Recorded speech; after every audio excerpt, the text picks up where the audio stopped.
Your grind live from the Benzinga Cannabis Capital Conference. I am your host, Todd Rosales, and we are in the final stretch of interviews here. They finally let me go up. I got a coffee, I got a bathroom break. I am ready to go. I am here with Paul Henderson, the CEO of High Times. Now, I always thought that I would be in High Times first, but I'm glad to have you here.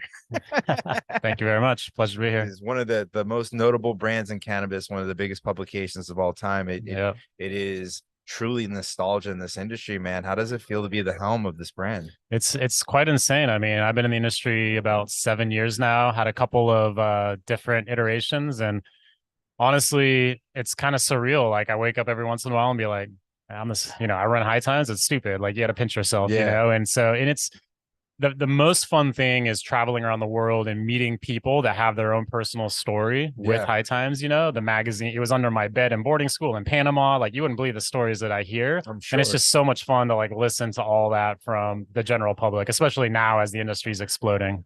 It is cool, and it's in such a mainstay of the industry. How did you get into the industry? I heard you talking to someone earlier that through Yeah. all states it was Utah, Yeah. which is one I don't think we've ever talked about on this show. So back it up a little bit. I was at Apple in Cupertino Okay, headquarters and ran into a small small company. I've heard company. of them. I was running global financing programs there. Ended up running into a cannabis CEO in 2016. And I always say I made the mistake of going down the rabbit hole and really researching where California was going at that time. Anyway, I took the leap of faith. I joined that company in Monterey County, which at the time was called Indus, but it's now Lowell Farm. So they Okay, merged together. okay, So a fairly notable name for yeah, those yeah, that know yeah. on the West Coast. And so that was my foray. That was my entry into cannabis. And then I jumped and became the CEO of a company called Grupo Flor out of Monterey County as well, that has kind of a full vertical in the state, and built them up to a pretty sizable company. And then, I was actually considering leaving the space, and High Times called me and ended up, here I am 3.5 years later. So Wow. ended up coming to really kind of transition the brand into a few new verticals, which we can talk about in a minute. Yeah. But then right after Grupo and before High Times, I wrote licenses in the state of Utah.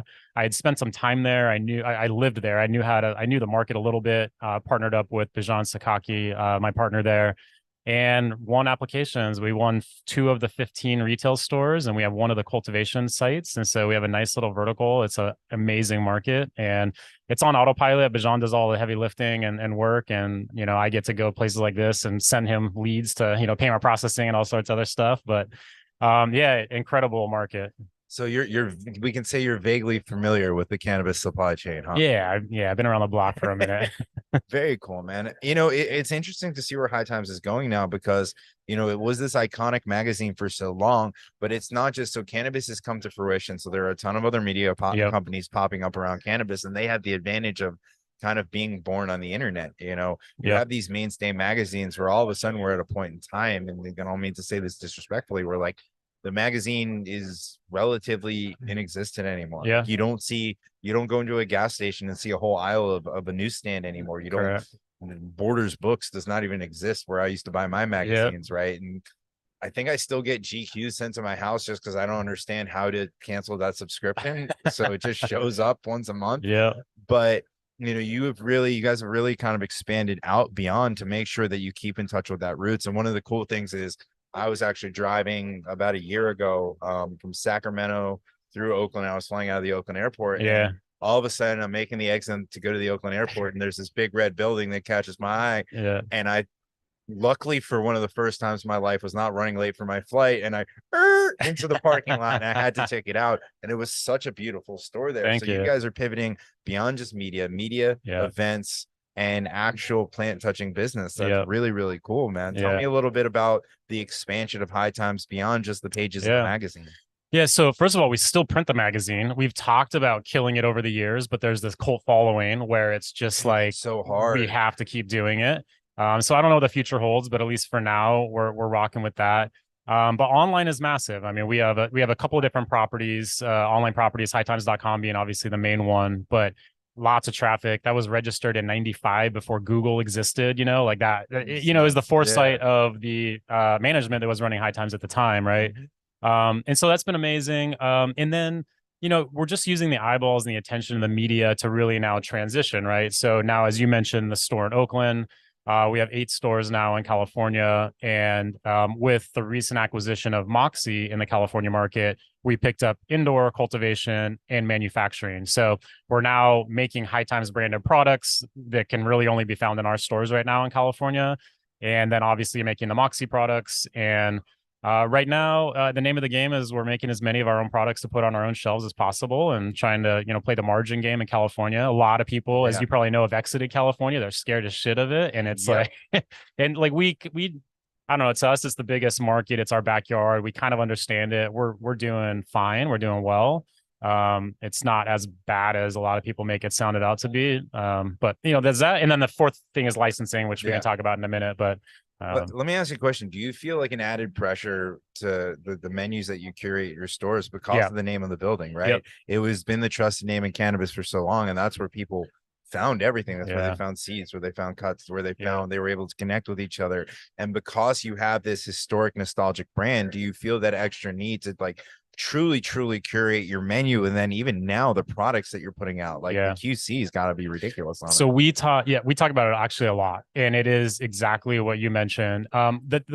It's really hard, right? Because like you can't just go super high quality because that's expensive, right? Very. So what I talk about is I talk about value for the price point. And so you can have a low value eighth, or it's not great, but for the price it's good, right? And so what we're trying to do is we're trying to find the best value products at every tier and price point, and that's really where we spend a lot of time. Our buyer, maybe I know buyer's job is hard, but she just reviews everything because she always wants to know what's going on. And that's where I kind of see that stamp of approval with High Times when I say, like, do you guys, the curating your own products there, like if it has the High Time logo to me and it's a $40 eighth, it should be one of the better $40 eighths that I can get, right? I was talking about this to somebody earlier. It's like there's a company in California I really like called Blem, BLEM, and they retail for like $85 an eighth. And it is one of those, you open it up, it's a whole nug eighth. It is one of the most beautiful things you've ever seen. And they have a mimosa, which is one of my favorite strains, and it's some of the best we'd ever smoked. But also, listen, I really love an 18-year Macallan or a Johnny Blue Label, but I'm not going to buy that every single time I drink, right? So it is unreal. When you actually equate it to what you do in your life, it's unrealistic. When I look at High Times, I just feel like you have the opportunity. It's like, hey, we're going to have something at every price point, but if we put our stamp on it, you can probably consider it's going to be one of the best things you're going to buy at that price point. That's exactly right. So when I mentioned different value for price points, that was like every other brand. So then we talk about the High Times brand. This is also what we struggle with because High Times is known for quality. So do you go high end and make a really, nice but kind of expensive lineup?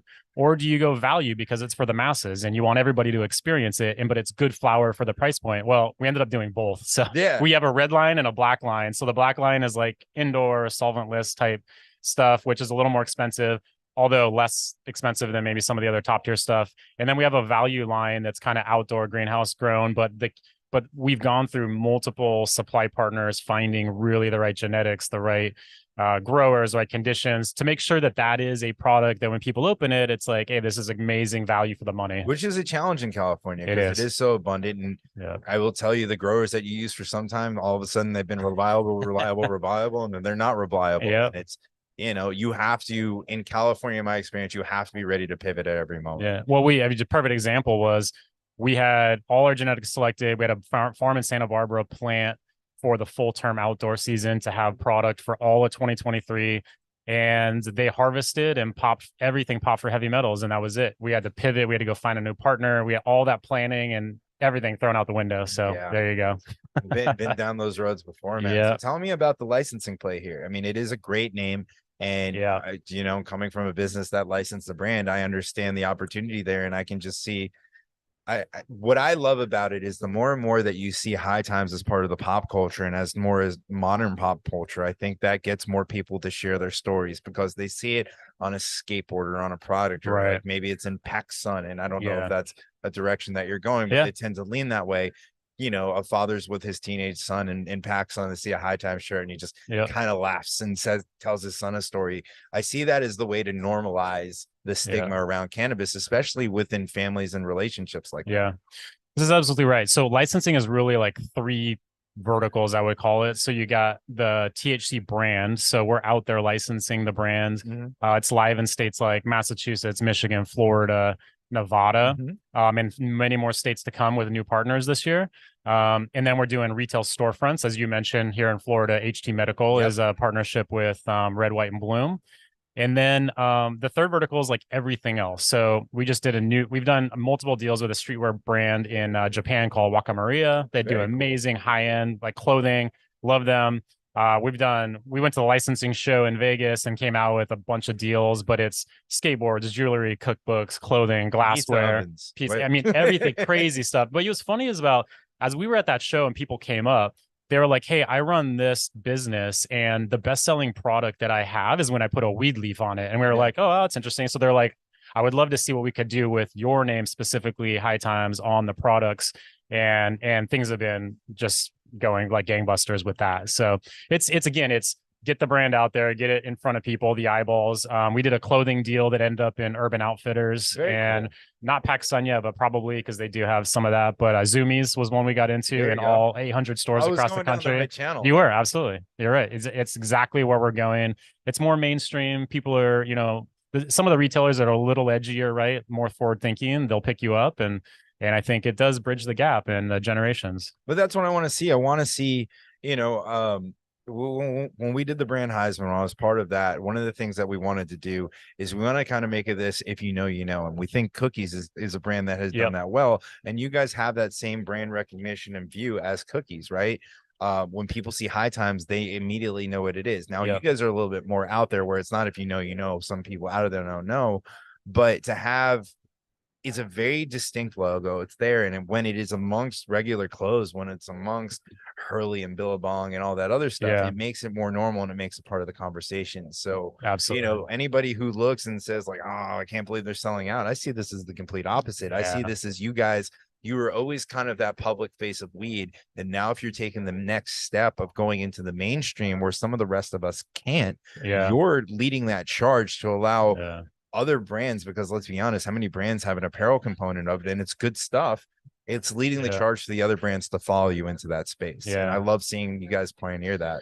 Yeah, it's been a ton of fun. And it's like, look, traditional media advertising revenue, CPM, like it's on the decline, right? It's not like you can really, the other end of it, right? If all of a sudden you guys were only relying on advertising dollars, then you have to listen to the fucking advertisers. Correct. And it's just not big enough, right? To like have a sustainable company. To be honest with you, High Times probably should have done this years before we did it. We started about 4 years ago in this transition, but I'll tell the story is, we were going to list on NASDAQ as an ancillary company. We were going to go public. We actually got all the approvals done. We got, the risk sign off from NASDAQ. We were done. We were raising money to list. And at the very last minute, they pulled the listing because they basically said, hey, your Cannabis Cup events violate the Controlled Substance Act because weed is being sold where you're controlling the venue, even though you're not selling weed. And it was like, come on, really? So they dug deep. And this was before the Green Lane and some of the other weed listings on NASDAQ. So we took the arrows and we ultimately at that time, we were like, well, if we're going to quack like a duck, talk like a duck, might as well be a duck. We might as well actually take the name in the space. So I don't know. So I don't get a lot of the hate on selling out. Some people, you see it every once in a while on social media and people trying to call us out, but this is really just the next natural evolution. And NASDAQ really pushed us this direction in this way because they're not going to let us list. We're going to do what we should be doing all along. I mean, listen, people are always looking for things to complain about. And if you don't have people who hate you, you're not doing something. Or you're not relevant, right? And so, I always take it with a badge of honor. Listen, I used to let things bother me. I don't anymore. I let it roll off my back. Magazine does not exist anymore. That was one of my favorite. That was probably the one that I had coming to my house more than anything else. So like,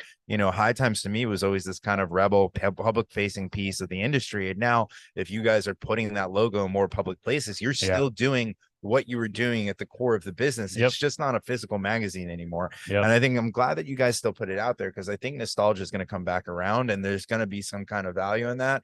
It's just a matter of the ebb and flow of life. Yeah, even at this convention, talking with people, I've heard so many stories about how I miss sitting down with a magazine. Like I've had that conversation with multiple people and used to go in the bathroom and crack and just hang out with your magazine and read. And I'm like, they're starting to think back on like, man, now that all the magazines are kind of gone, they miss it. So.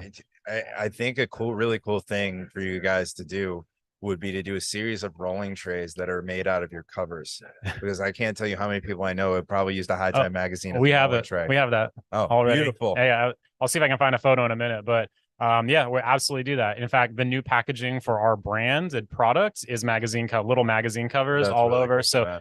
What I talk about a lot as the CEO as going horizontal across our business verticals. So while we're like we're a retailer in California, plant touching. When we do the Cannabis Cup People's Choice in California, and we have all the brands submit their products for competition, and then this new model during COVID where we're now selling the judge kits and then getting feedback directly from the public, we only sell in our own stores, right? So that's two business verticals working together. Brands that want to be on our shelves in retail, we put together a package which includes advertising on, online properties, magazine, also getting involved in Cannabis Cup. And then, okay, you're a brand that we're going to carry and support. So we look at this as much more like holistic 360 and trying to touch all the pieces. When our licensee does a deal, we're going to support them in our, media business, right? And so, yeah, we're trying to basically use all the different 4 verticals I explained to the best of our ability. And it's working pretty well. Very cool, man. Yeah. I love seeing the progress. I love seeing the future of the brand. Like I said, you guys made me pull right off the highway into the parking lot. I love that. The bud tenders were incredible. And I have this really bad habit. And I feel bad because I know bud tenders are helping as many people as I can. I hijack one and I'm just like, I'm going to talk to you about products for about 30 minutes because it's my job, but I absolutely love doing it. So I'm just letting you know, are you committed to that? And they walk me around the store. We talked about different products and it's one of my favorite things in the world to do. That's amazing. I'm glad you had a good experience, man. I appreciate I had a phenomenal experience. And when I go back to the West Coast, it's one of the stores that I want to go to. So dude, it has been great sitting down with you. We're going to have to do this again sometime. Paul, thank you so much for coming through. Awesome. Yeah. Pleasure, man. Absolutely. Thanks for having me.